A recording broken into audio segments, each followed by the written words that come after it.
Hallelujah hallelujah hallelujah hallelujah. Welcome you all to this Monday evening service. సరే, ఈరోజు మనం వాక్య భాగంలోకి వెళ్దామండి. మత్తయి సువార్త మరి 8వ వచనం చూస్తామండి. 8వ వచనం 18 నుండి 22 వరకు. Book of Matthews chapter 8 from 18 to 22 verses. యేసు తన యొద్దనున్న జన సమూహమును చూచి అద్దరికి వెళ్ళవలెనని ఆజ్ఞాపించాడు. చాలా. So this is a base point. ఈరోజు వాక్యానికి కూటమికి ఇదొక మూల వాక్యం. అక్కడ యేసు ప్రభు వారు అక్కడున్న జన సమూహంను చూసి ఏమంటున్నారంటే, మీరందరూ అద్దరికి వెళ్ళండి. సో ఒకవేళ ఇంగ్లీష్లో చూస్తుందంటే అక్కడ ఏమని ఉంటుందంటే, go to other side, go to other side. అంటే యేసు ప్రభు వారు హీస్ కమాండింగ్. ఏమని కమాండ్ చేస్తున్నారు? మీరు అవతల వైపుకు వెళ్ళండి, అవతల వైపుకి మీరు వెళ్ళాలి. అంటే వాళ్ళు ఎక్కడ ఉన్నారు? వేరే డైరెక్షన్లో ఉన్నారు. వాళ్ళని ఆ డైరెక్షన్లో నుంచి ఇంకొక డైరెక్షన్లోకి వెళ్ళమని యేసు ప్రభు వారు చెప్తున్నారు. So we must understand one thing here. Changing the direction is nothing but changing your condition. దేవుడు నేను అవతల వైపుకు వెళ్ళమంటున్నాడంటే, మరి ఈ యొక్క పాపపు ప్రపంచంలో నుంచి నా యొక్క రక్తము ద్వారా నేను పరిశుద్ధునిగా మార్చుకొని, పవిత్రునిగా మార్చుకొని, ఎంత మాత్రం ఈ పాపపు జీవితంలో నువ్వు ఉండకుండా ఈ పాపపు జీవితంలో నుంచి నువ్వు పరిశుద్ధమైన జీవితంలోకి వెళ్ళాలి. ఈ యొక్క చీకటి జీవితంలో నుంచి నువ్వు వెలుగులోనికి వెళ్ళాలి. ఈ యొక్క అంధకారంలో నుంచి నిత్యమైన వెలుగులోకి వెళ్ళాలి. ఈ యొక్క బంధకంలో నుంచి నువ్వు స్వాతంత్రునిగా కావాలి. ఇదిగో మీ అందరినీ ఆ యొక్క దరికి వెళ్ళమంటున్నాను. వై? బికాస్ మీ అందరినీ నేను సేవ్ చేశాను, మీ అందరినీ నేను కాపాడుకున్నాను, మీ అందరినీ నా రక్తంలో కడుక్కున్నాను. ఇక ఎంత మాత్రము మీరు పాత జీవితం కలిగి ఉండకూడదు. పాతవన్నీ గతించెను, సమస్తము నూతన పరచబడింది. Changing, going to the other side is nothing but changing your condition. నీ కండిషన్ ఏ విధంగా ఉందో నాకైతే తెలియదు. ఒకవేళ నువ్వు రాలుగా స్థలంలోకి వచ్చావా, దేవుడు చెప్తున్నాడు గో టు అదర్ సైడ్. అక్కడ అదర్ సైడ్ లో ఏముంది? బలహీనత స్థలంలో బలం ఉంది. ఇక్కడ నువ్వు అప్పుల కాడితో ఇక్కడికి వచ్చావా, go to other side. Jesus is commanding today, Jesus is commanding everybody today, go to other side. ఒకవేళ నువ్వు అప్పుల కాడితోటి ఈ స్థలంలో అడుగు పెట్టావా, ఇదిగో అవతల ఏముందంటే అప్పులు బదులుగా ఐశ్వర్యం ఉంది. ఇక్కడ నువ్వు అనారోగ్యంతో అడుగు పెట్టావా, Jesus is commanding today, go to other side. నీ అనారోగ్యంలోంచి దేవుడు స్వస్థత ఇవ్వబోతున్నాడు.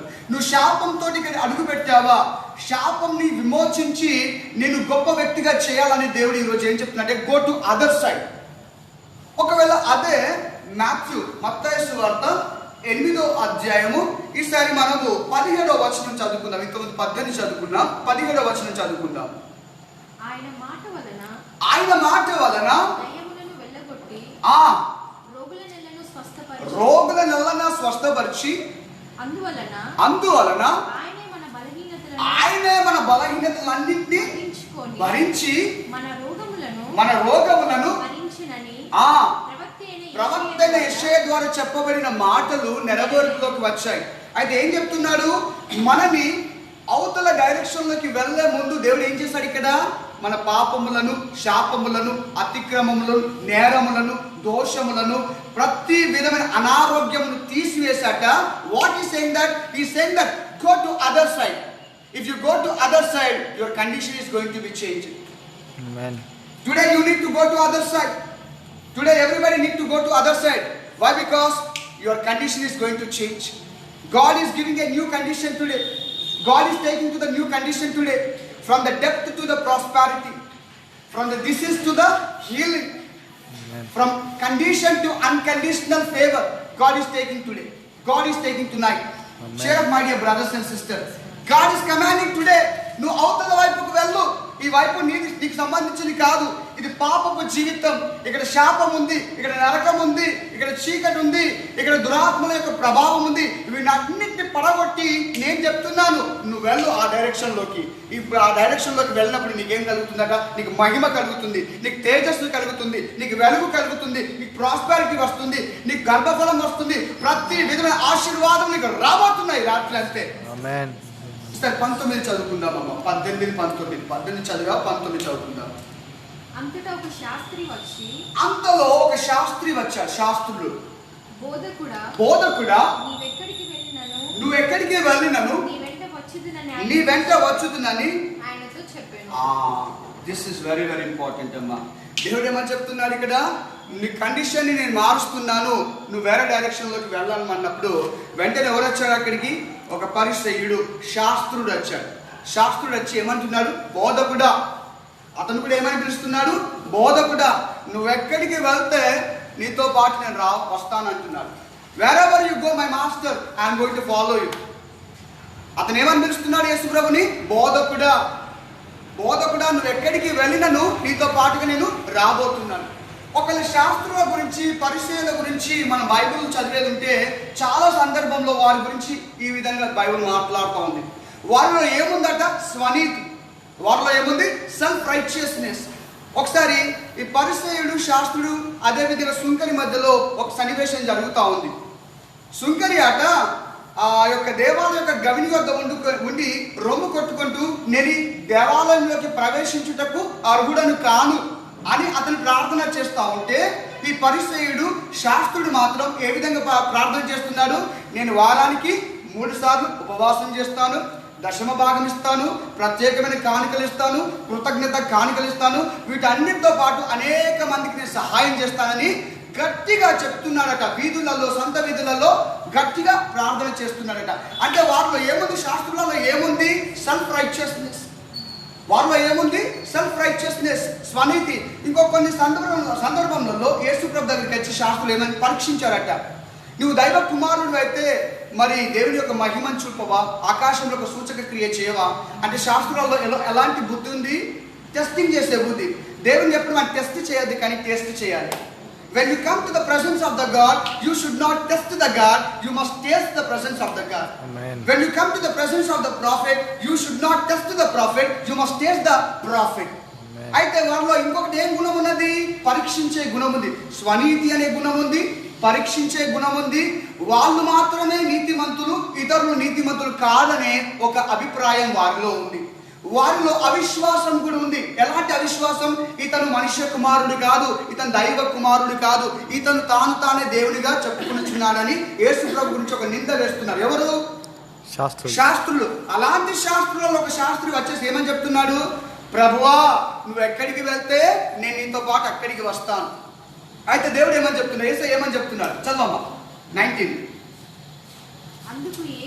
అందుకు యేసు నక్కలకు బొరియలున్నవి, ఆకాశ పక్షులకు నివాసములు ఉన్నవి, కానీ మనుష్య కుమారుడికి తలవాల్చుకున్నటకు స్థలము లేదు. ఇది చాలా జాగ్రత్తగా, ఇది చాలా చాలా important. God has given me a revolution. నక్కల కాడ ఏముందట? బొరియలు ఉన్నవి, గుంటలు ఉన్నవి. ఆకాశ పక్షులకు ఏమున్నవి? కూళ్ళు ఉన్నవి. కానీ మనుష్య కుమారుడికి, ఎవరో మనుష్య కుమారుడు? యేసు ప్రభు, తలవాల్చుకున్నటకు చిన్న స్థలము కూడా లేదు. ఫస్ట్ దేని గురించి దేవుడు చెప్తా ఉన్నాడు? బోధకుడా, నువ్వు ఎక్కడికి వెళ్తే నీతో పాటుగా నేను అక్కడికి వస్తానని ఒక వ్యక్తి అన్నప్పుడు, శాస్త్రి పరిచయుడు అన్నప్పుడు యేసు ప్రభు మొదటిగా మాట్లాడిన మాట ఏంటిది? నక్కలకు బొరియలు ఉన్నది. నక్కలకి ఏముంది? ఒక స్థలం ఉంది, నివాసం ఉండడానికి ఒక స్థలం ఉంది. ఈ నక్కలు ఎక్కడ ఉంటాయో తెలుసా? పర్వతపు సందులలో, మరి లోతైన ప్రదేశాలలో ఈ నక్కలు నివాసం చేస్తూ ఉంటాయి. నక్కలకున్న బుద్ధి ఏంటో తెలుసా? నక్కలకున్న బుద్ధి ఏంటంటే అవి నమ్మక ద్రోహం చేస్తూ ఉంటాయి, నమ్మించి ద్రోహం చేస్తూ ఉంటాయి. అయితే యేసుప్రభు వారు ఏమంటున్నాడు అక్కడ శాస్త్రితోటి? నక్కలకు బొరియలు ఉన్నవి, ఆకాశ పక్షులకు గూళ్ళు ఉన్నవి, కానీ తలవాల్చుకుంటే మనిషి కుమారుడికి స్థానం లేదు. అయితే ఒక నక్క గురించి ఒక చిన్న మాట వ్రాయబడింది బైబిల్లో. ఒకవేళ కనుక మనము మరి పరమగీతములు 2:15 చూద్దామండి. పరమగీతములు 2:15. Songs of Solomon, chapter number 2, 15th verse. పరమగీతములు 2:15. ఎవరికి దొరికితే వాళ్ళు చదవచ్చు. Songs of Solomon, chapter number 2, 15th verse. Hallelujah. Thank you, Holy Spirit of God. Thank you, Holy Spirit of God. We give you honor, my Father. పరమగీతములు 2వ అధ్యాయము 15వ వచనం. మన ద్రాక్ష తోటలు పూత పట్టి ఉన్నవి. ద్రాక్ష తోటలను చెరుపు నక్కులను పట్టుకొనుడి. చూడండి, నక్కల గురించి బైబిల్ ఏమని మాట్లాడుతూ ఉందంటే, నక్కల గడ్డ బొరియలు ఉన్నమాట. ఆ నక్కలు ఏం చేస్తున్నాయి? మన ద్రాక్ష తోటలు పూత పట్టి ఉన్నవి, కొయ్యడానికి సిద్ధంగా ఉన్నాయి, హార్వెస్టింగ్ కి సిద్ధంగా ఉన్నాయి. ఆ ద్రాక్ష తోటలను పాడు చేయడానికి అక్కడ ఎవరు ఉన్నారు? గుంట నక్కలు ఉన్నారు. అంటే నీ యొక్క మంచి భవిష్యత్తుని పాడు చేయుటకు గుంట నక్కలు లాంటి వ్యక్తులు మన మధ్యలోకి వస్తూ ఉంటాయి. బైబిల్ ఏమని సెలవిస్తుందంటే, వారు గొర్రె చర్మము కప్పుకొని ఉన్న తోడేళ్ల వంటి స్వభావం గల వ్యక్తులు. వాళ్ళ గురించి మీరు జాగ్రత్తగా ఉండు అని శిష్యులతో యేసుప్రభువు వారు చెప్తున్నారు. అక్కడ ఏమని రాయబడింది? పరమగీతంలో 2:15లో నక్క గురించి ఒక మంచి మాట రాయబడింది. ఏమంది? నక్కకున్న గుణం ఏంటంటే, they want to stop the plan of the God. దేవుడి యొక్క ప్లాన్ ఏంటిది? ప్రతి ఒక్కరు ఫలించాలి, ప్రతి ఒక్కరు ఆనందంగా ఉండాలి, ప్రతి ఒక్కరు సుఖంగా ఉండాలి, ప్రతి ఒక్కరు సంతోషంగా ఉండాలని దేవుడి యొక్క ప్లాన్. ఇక్కడ గుండెలకు ఏం చేస్తా ఉంది? అక్కడ ఉన్న ద్రాక్ష తోటలను పాడు చేయటకు అవి రెడీగా ఉన్నాయట. వాటికి స్థానం ఉంది, ఆకాశ పక్షులకు కూడా స్థానం ఉంది. సరే, ఆకాశ పక్షుల గురించి మరి వాక్యం ఏమని సెలవిస్తుందో ఒకసారి చూద్దామండి. ఈసారి మత్తయి సువార్తకి వెళ్దామండి. మత్తయి సువార్త 13వ అధ్యాయము 4వ వచనం. మత్తయి సువార్త 13వ అధ్యాయము 4వ వచనం.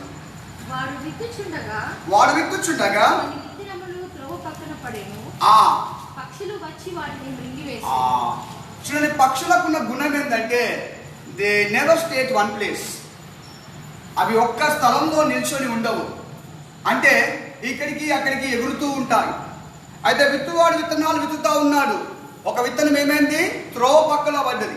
ఆ త్రోవ పక్కలో పడ్డప్పుడు ఏమైంది? ఆ విత్తనాలను ఎవరు తీసుకొని వెళ్ళారు? పక్షులు వచ్చి మృంగారు.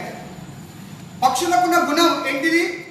ఆకాశ పక్షులకు గూళ్ళు ఉన్నవి. వాటికి ఉన్న గుణం ఏందో తెలుసా? విత్తనాన్నట మింగివేస్తుందట.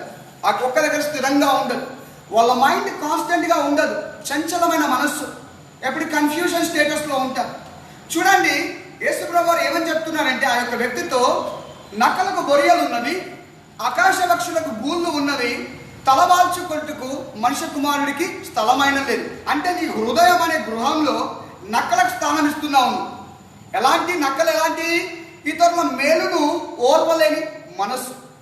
ఆకాశ పక్షులు అంటే ఏం చేస్తావు? నువ్వు వాక్యాన్ని అయితే తీసుకుంటావు, కానీ ఆ వాక్యాన్ని నువ్వు నెమరు వేయవు, ఆ వాక్యం పైన నిలిచోవు, ఆ వాక్యం పైన ఆధారపడవు. సమస్య వచ్చినప్పుడు చెదిరిపోతావు. చంచలమైన మనసు. దేవుడు అదే చెప్తున్నాడు. నక్క లాంటి మనసు మనకు వద్దు, ఆకాశ పక్షులు లాంటి గుణం మనకు వద్దు. ఇలాంటివన్నీ వాటికి నీ హృదయంలో చోటిస్తున్నావు తప్ప, మనుష్య కుమారుడికి నీ హృదయంలో తలవాల్చుకున్నటకు చోటు లేదు. నువ్వు అంటున్నావు, నువ్వు ఎక్కడికి వెళ్తే ప్రభువా నేను ఫాలో అవుతానని. ఫస్ట్ నువ్వు వాటిని తీసేసుకో. First you need to remove the jackal from your heart. First you need to remove the bird from your heart. Then open your heart so that the man, the God, the Son of the God will enter into your heart. Amen. ఎన్నిసార్లు మన confusion స్టేటస్లోకి వెళ్ళలేదు? చంచలమైన మనసు. ఈ పని అవుతుందా? ఈ పని కాదా? ఈ పని జరుగుతుందా? ఈ పని జరగదా? ఇది ఎలాంటి స్వభావమో తెలుసా? This is the symbolism of the bird. పక్షులకు ఉండే స్వభావం ఇది. అవి ఒక్క దగ్గర ఉండవు, ఎగురుతూ ఎక్కడికెక్కడికో వెళ్ళిపోతూ ఉంటాయి. అట్లా చంచలమైన మనసును కలిగి ఉండకూడదు. దేవుడు మనకు ఒక వాక్యం ఇచ్చాడా? దేవుడు మనకు ఒక ఆశీర్వాదం ఇచ్చాడా? దేవుడు ఒక ప్రాఫిటికల్ వర్డ్ ఇచ్చాడా? దాన్ని గట్టిగా పట్టుకున్నట్ట దాని గురించి ప్రార్థన చేయాలి. సో మన ప్రతి దానికి మన హృదయంలో చోటిస్తున్నాం తప్ప, మనుష్య కుమారుడి కట తలవాల్చుకుంటూ మనం చోటు ఇవ్వట్లేదండి. సరే, కిందికి వెళ్దాం. దాని కిందికి ఈసారి 21, 22.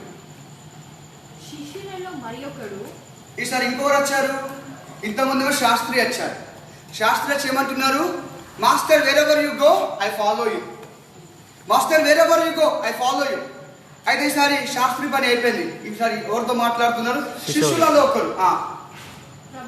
ప్రభువా నేను మొదట వెళ్ళి నా తండ్రిని పాతి పెట్టుకొని వచ్చేదను, నాకు సెలవిమ్మనగా యేసు అతన్ని చూచి నన్ను వెంబడించుము, మృతులు తమ మృతులను పాతి పెట్టుకుందురు. చూడండి, మొదటి వ్యక్తి వచ్చేసి నువ్వు ఎక్కడికి వెళ్తే నేను అక్కడికి వస్తా అంటే ఒక డైలాగ్ వదిలిపెట్టాడు. ఒక డైలాగ్ ఏమని వదిలిపెట్టాడు? ఫస్ట్ నీ హృదయంలో నక్కని తీసేసుకో, నీ హృదయంలో ఉన్న బర్డ్స్ని తీసేసుకో, ఫస్ట్ అవన్నీ చేసిన తర్వాత నన్ను ఫాలో కమ్మన్నాడు. ఈసారి శిష్యుడు వచ్చాడు. శిష్యుడు అసలు ఫాలో కావాలని ఇంట్రెస్ట్ లేదు, అక్కడ ఫాలో కావాలని ఇంట్రెస్ట్ లేదు. కానీ అతను ఏమంటున్నాడు? నువ్వు నాకు పర్మిషన్ ఇస్తే, మా నాన్నగారు చనిపోయారు, అతను పార్టీ పెట్టుకుని వస్తే అవన్నీ వదిలిపెట్టి ఫస్ట్ నా ఫాలోగా అంటున్నాడు. ఫస్ట్ నువ్వు నన్ను ఫాలోగా అంటున్నాడు. అంటే దీని అర్థం ఏంటంటే అక్కడ ఒక మాట చెప్తున్నాడు యేసు ప్రభు, మృతులను పాతి పెట్టుకుంటారట. Death is very very dangerous. చావు అనేది చాలా చాలా భయంకరమైంది. చావులో ఏం కనబడుతుందంటే చీకటి కనబడతా ఉంటుంది. చావులో ఏం కనబడుతుంది? ఏడుపు కనబడతా ఉంటుంది. చావులో ఏం కనబడుతుంది? ఓటమి కనబడతా ఉంటుంది. చావులో ఏం కనబడుతుంది? నిట్టూర్పు కనబడతా ఉంది. చావులో ఏం కనబడుతుంది? ఎదుగుదల స్థితిని కనబడతా ఉంది. అంటే నువ్వు కనుక చచ్చిపోయిన వ్యక్తిని పాతి పెట్టుకోవడానికి వెళ్తున్నావంటే నీ స్థితి కూడా అలా మారే ఆస్కారం ఉంది బిడ్డ. నువ్వు దాన్ని వెంబడించేసి నన్ను ఫాలోగా ఫస్ట్ అంటున్నాడు. నువ్వు నిర్జీవమైన స్థితిలోకి రావాలి. నువ్వు నిర్జీవమైన స్థితిలోంచి జీవమైన స్థితిలోకి రావాలి. చనిపోయిన వాడు నిర్జీవి, వాడి బ్రతకడు. నువ్వు వాంతరి పోవాలనుకుంటున్నావా? నీ స్థితి కూడా ఆ విధంగా మారుతుందేమో, జాగ్రత్త. నువ్వు మృతులను పాతి పెట్టుకుంటాడు. నీ దేవుడు సజీవుడు కనుక, జీవం గల దేవుడు కనుక నువ్వు నన్ను వెంబడించేవాడు మరణంలో కాక నిత్య జీవంలో నివాసం ఉంటాడని దాని యొక్క అర్థం. మరొకసారి చదువుదాం. శిష్యులలో మరి ఒకడు, ప్రభువా నేను మొదట వెళ్ళి నా తండ్రిని పాతి పెట్టుకున్నటకు నాకు సెలవిమ్మని అడిగాను. యేసు అతన్ని చూచి నన్ను వెంబడించు. ఈరోజు యేసు ప్రభు కూడా మనల్ని అదే మాట చెప్తున్నాడు. యు ఫాలో మీ. ఇప్పటి వరకు మనకు తెలియకుండానే మృతులను మనం వెంబడించాం. మృతులను వెంబడించామంటే ఏంది? ఒక చనిపోయిన వ్యక్తి కదలిక ఉంటుందా? అతనిలో కదలిక ఉంటుందా? ఉండదు. అతనిలో జీవం ఉంటుందా? ఉండదు. అతను మాట్లాడగలుగుతాడా? మాట్లాడలేడు. అంటే దేవుడు ఒక మరణించిన వ్యక్తి గురించి మాట్లాడట్లేదు, కానీ మరణకరమైన స్థితి గురించి మాట్లాడుతున్నాడు. ఓకే, సమస్యను పట్టుకొని నువ్వు ఇంకా ఊగులు ఆడకు. ఆ సమస్యను అక్కడ వదిలిపెట్టేసి దేవుని దగ్గరికి రా. నువ్వు దేవుని దగ్గరికి వచ్చి సమస్య గురించి నువ్వు విచారించినప్పుడు ఆ సమస్య ఏమవుతుంది? ఆ సమస్య నీ నుండి దూరం కావడం ప్రారంభమవుతుంది. ఫస్ట్ ఏం చేస్తామంటే ఆ సమస్యను పట్టుకొని మనం గట్టిగా ఊగులాడుతాం, ఆ సమస్యను పట్టుకొని ఎదుగుతూ ఉంటాం, ఆ సమస్యను పట్టుకొని చింతిస్తూ ఉంటాం. అది నిర్జీవంలో ఉంది. ఆ జీవంలోకి రావాలంటే నువ్వు జీవం గల దేవుని దగ్గరికి వెళ్ళాలి. రాత్రి దేవుడు ఏమని చెప్తున్నాడంటే మృతులను పాతి పెట్టుకుంటారట. వాటిని కాదు నువ్వు వెంబడించేది, జీవం గల తండ్రి నువ్వు వెంబడించు. You follow me first. మనం నిర్జీవమైన స్థితులను వెతుకుతూ ఉంటాం. ఫర్ సపోజ్ చాలా సందర్భంలో మనకి ఇటువంటి పరిస్థితులు ఎదురయ్యాయి. ఫర్ సపోజ్ మనకి ఏదైనా సమస్య వచ్చినప్పుడు దేవుడు ఉన్నాడనే మాటని మర్చిపోయేసి మనుషుల పైన ఆధారపడతా ఉంటాం. అదేంటో తెలుసా? నిర్జీవమైన స్థితి. జీవమైన స్థితి ఎవరంటే యేసయ్య. జీవం గల తండ్రి ఎవరంటే యేసయ్య. ఎస్, నాకు సమస్య వచ్చిందా, మొదటిగా నేను వెళ్ళవలసింది నా తండ్రి వద్దకి. అతని పైన ఆధారపడ్డప్పుడు ఏమవుతుందంటే నీ పరిస్థితి తారుమారు అవుతుంది. ఈరోజు ఇదే చెప్తున్నాడు దేవుడు. ఇదిగో ఈ దరి నుంచి ఆ దరిలోకి యేసయ్య నేను కమాండ్ చేస్తున్నాడు, వెళ్ళమని. నీ నిర్జీవమైన స్థితిలోంచి జీవంలోకి యేసయ్య నడిపించాలని సిద్ధంగా ఉన్నాడు. సరే, 2-3 మాటలు చెప్పి నేను ముగిస్తానండి. ఈసారి మనము యోహాను సువార్త 5:24 చూస్తామండి. యోహాను సువార్త 5:24.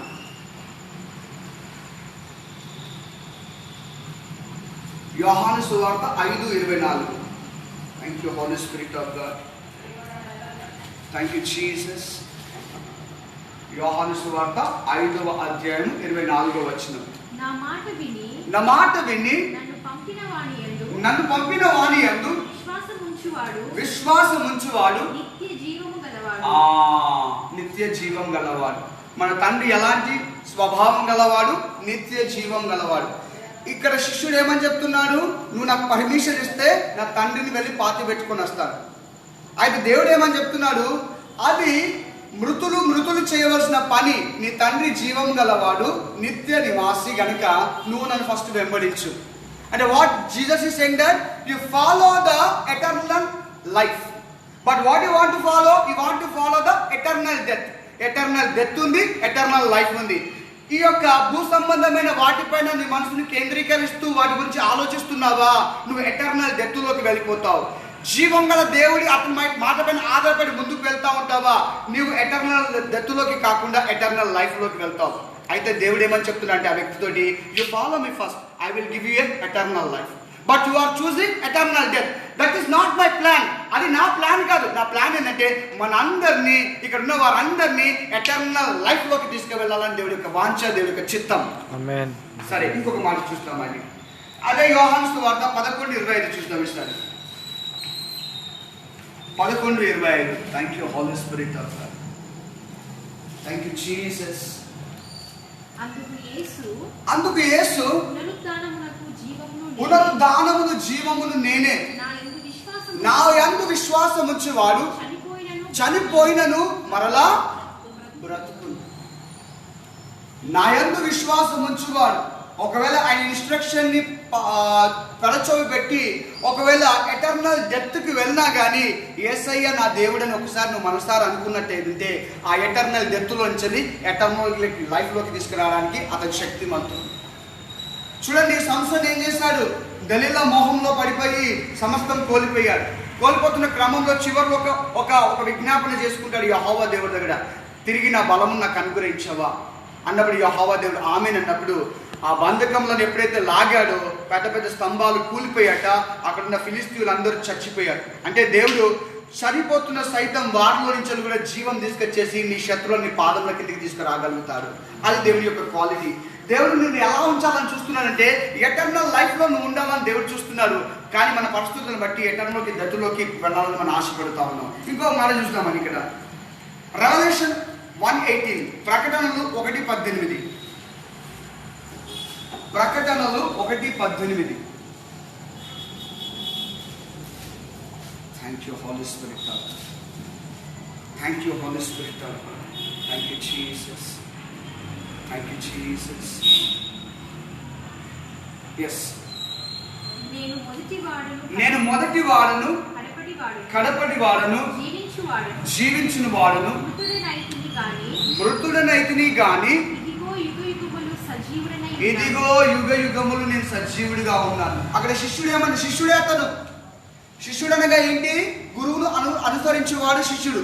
యేసు ప్రభు గురించి తెలుసు, అతని శక్తి గురించి తెలుసు, అతని సామర్థ్యం గురించి తెలుసు, అతని మహిమ గురించి తెలుసు, అతని బలం గురించి తెలుసు. అయినా నువ్వు ఏమంటున్నావు? యేసయ్యా, నా ప్రభువా, నా యజమానుడా, నువ్వు నాకు పర్మిషన్ ఇవ్వవా, నేను వెళ్ళి నా తండ్రిని పాతి పెట్టుకొని వస్తానంటున్నాడు. అతనికి అంతా తెలుసు, కానీ ఏం వెతుకుతున్నాడు? జీవాన్ని వెతకగా మరణాన్ని వెతుకుతున్నాడు. అయితే నేను శిష్యుడిగా చేసుకున్నది నేను మరణంలోకి నెట్టడానికి కాదు, కానీ నా జీవంలోకి నేను నడిపించాలనే ఉద్దేశం చేతనే నేను ఎంచుకున్నాను. కాబట్టి మృతులను పాతి పెట్టుకుంటారు. నువ్వు నన్ను వెంబడించు. ఫస్ట్ నువ్వు నన్ను వెంబడించినప్పుడు నీలో చీకటి ఉండదు, నీలో మరణం ఉండదు, నీలో ఎటువంటి అపకీర్తి ఉండదు, నీలో ఎటువంటి ఘనహీనత ఉండదు. నేను ఉన్నతమైన స్థానంలో నేను నిలబెడతాను. అది దేవుడి యొక్క వాంఛ, అది దేవుడి యొక్క పర్పస్. చూడండి, ఒక వ్యక్తి ఏమో ప్రభువాన్ని నేను ఫాలో అవుతానని వచ్చాడు. రెండో వ్యక్తి ఏమో ఫాలో అవుతుంటేనే అతనికి డైవర్ట్ కావాలనుకుంటున్నాడు. అది ఫాలో అయ్యి వస్తానన్న వ్యక్తికి దేవుడు ఏం చెప్తున్నాడు? నీలో ఈ 2 డిస్క్వాలిటీస్ నాకు తీసుకొచ్చింది. ఏంటా disquality? The heart of jacket, the heart of bird. చూడండి, మనకు తెలిసి తెలియకుండా అలాంటి ఆలోచనలు అప్పుడప్పుడు వస్తూ ఉంటాయి. ఒకవేళ అలాంటి ఆలోచనలతోటి మనం నిండుకున్నామంటే అయితే దేవుడికి ఇష్టమైన కార్యం అలాంటి హార్ట్ని మనం తీసివేసుకోవాలి. ఈరోజు దేవుడు ఏమని చెప్తున్నట్టే, you follow me my dear brother, my dear sister, you follow me. Why? Because I want to give you a eternal life. Cross this lane, cross this boundary, మీరు ఆ దరికి వెళ్ళుడి. ఈ దరిలో పాపం ఉంది, ఈ దరిలో చీకటి ఉంది, ఈ దరిలో దరిద్రం ఉంది, ఈ దరిలో వెలుగు లేదు, ఈ దరిలో అపకీర్తి ఉంది. ఇవన్నిటి నుంచి మిమ్మలను ఆ దరికి దాటిస్తున్నాను. అక్కడికి వెళ్ళినప్పుడు మీ ఘనత, మహిమ, మీకు ఐశ్వర్యము, మీకు బలము, మీకు శక్తి, సకల విధమైన సంపద మీకు కలుగుతుంది. Come on, I am commanding you, go to the other side of the land. God is speaking to us. So this is the testing time for us. Where are we? What we are doing? Come on, once let us think. Are we really leading a righteous life? Are we really leading a righteous life? Come on, let us think for a while. Let us stand up. Let us stand up. Let us have a small prayer. Let us have a small prayer. Thank you, Holy Spirit of God. Thank you, Jesus.